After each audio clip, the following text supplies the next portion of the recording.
Les maris arabes. Les maris arabes. Place-toi, boys, parce qu'ici au Québec, c'est pas de même, ça marche. Quand il y a des femmes battues, puis qu'on dit aux gars, hey, place-toi, parce que ça ira pas bien, ben on rouvre les bras, puis on fait des groupes communautaires pour dire aux gars, place-toi. Il n'y a pas personne qui a dit à un arabe encore, écoute, toi, là, tu vas te placer parce que c'est pas de même, ça marche au Québec.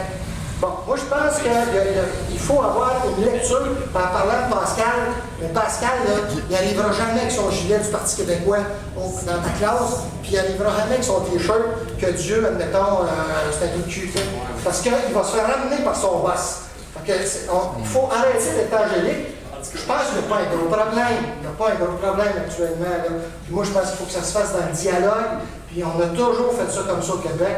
Puis faites-vous-en pas. Moi, je pense que les gens qui expriment une religion de façon différente, je suis convaincu qu'on va trouver un passage. Mais d'ici à ce temps-là, moi, je pense qu'on ne peut pas dire n'importe quoi.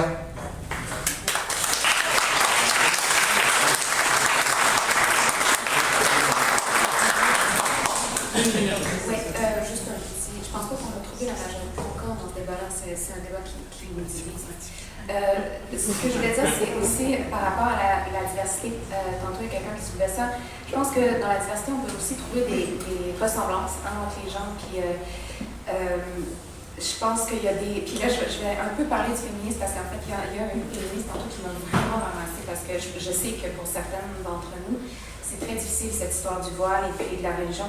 Mais je pense que c'est ça. Ce qu'il faut comprendre, c'est qu'il y a d'autres combats qui peuvent les unir, qui sont présents pour toutes les femmes, qui nous atteignent tous et toutes surtout, et puis qui sont et puis auxquels qu'on pourrait adresser en fait avant d'adresser le voile dans la fonction publique. D'après moi. Merci beaucoup. Oui, Madame Richard dit tout à l'heure quel pays. Moi, je pense que c'est la question fondamentale. En 1995, on a proposé un pays, et puis malheureusement, ça n'a pas fonctionné et ça aurait réglé beaucoup de ces problèmes-là parce que les gens, en venant s'établir ici, ils seraient venus s'établir dans une communauté de langue française. Et là, maintenant, il faut comprendre l'inquiétude des Québécois comme nous qui vieillissent, qui font peu d'enfants. On a une responsabilité là-dedans. Il faut les voir, qui vieillissent, qui se disent bon, ben là, peut-être c'est les étrangers qui vont rester à notre place.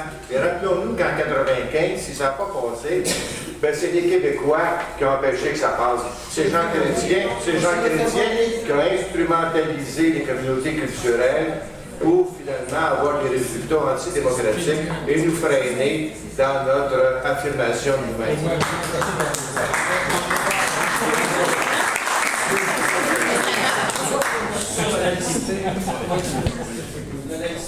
Non, moi je voudrais dire, le Québec, vous avez un pays merveilleux.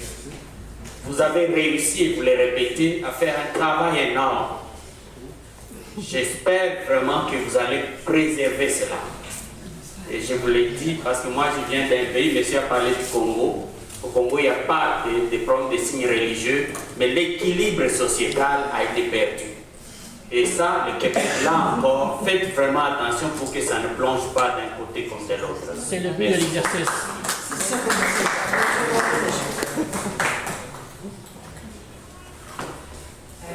Moi, je vais ramener un peu plusieurs interventions qui ont été faites en même temps. Genre, je vais essayer de faire une espèce de melting pot de tout ça. Mais on a parlé de droit au travail. Tout à l'heure, on a parlé du retrait du voile qu'il y avait des femmes qui avaient hâte de retirer le voile pour que la charte passe pour retirer le voile. Mais la question que je me pose, c'est est-ce qu'on ne va pas avoir des gens qui n'auront plus droit au travail parce que leur condition religieuse va leur demander de se retirer du travail à ce moment-là? Les femmes qui ont vraiment peur de retirer leur voile, est-ce qu'ils vont vraiment décider de l'enlever parce qu'ils s'en vont travailler, ou bien ils vont se retrouver coincés à la maison puis pris encore plus dans ce carcan religieux-là qui les dérange tant? Je pense qu'un peu dans le sens de ce que M. Rousseau disait tout à l'heure, c'est pas nécessairement vers les signes religieux qu'il va falloir se pencher à ce moment-là, c'est vers les gens qui vont soumettre ces femmes-là à ce moment-là ou quelque chose comme ça.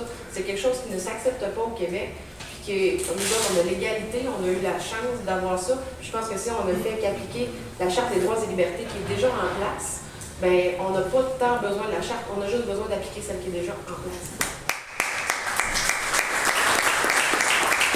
On va passablement dépasser le temps qui nous est permis. C'est gratuit, la salle, c'est gratuit l'entrée. Alors, il faut respecter un peu les demandes du propriétaire. Là.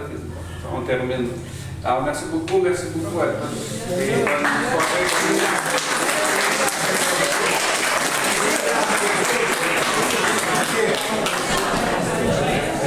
Vous n'avez même pas laissé parler. Ben oui, elle avait demandé. Tu dois respecter l'égalité. L'équité. L'équité. Même pas laissé parler. Elle a demandé la parole.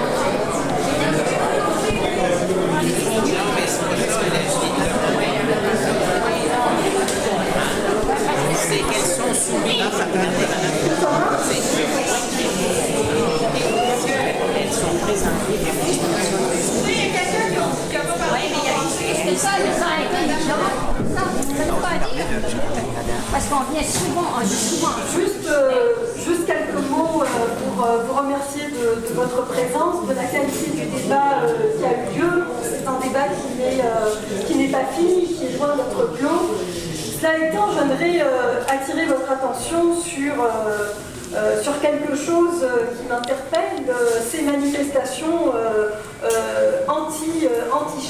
anti-charte qui ont donné lieu à des alliances un peu incongrues et qui ont donné également lieu à l'émergence sur la scène publique d'acteurs qu'on connaît déjà, et en particulier d'acteurs islamistes bien connus. Alors, il s'agit de El Menyaoui, par exemple, qui était pour les tribunaux islamiques en Ontario, parce que oui, il y a des problèmes au Canada et on a failli se ramasser avec les tribunaux islamiques en Ontario, ça on oublie très souvent.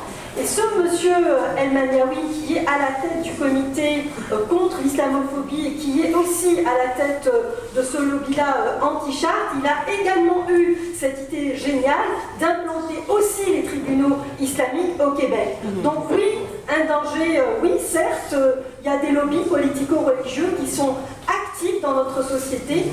Rappelez-vous du chapitre du changement du calendrier scolaire pour satisfaire quelques écoles illégales juives, et le gouvernement libéral avait failli nous en faire passer une très vite à cet égard. Donc, tout ça pour vous dire, chers citoyens, ne perdez pas votre lucidité, continuez d'analyser le monde avec lucidité, mais aussi avec l'ouverture qui s'impose et la générosité qui caractérise bien le peuple québécois. Merci.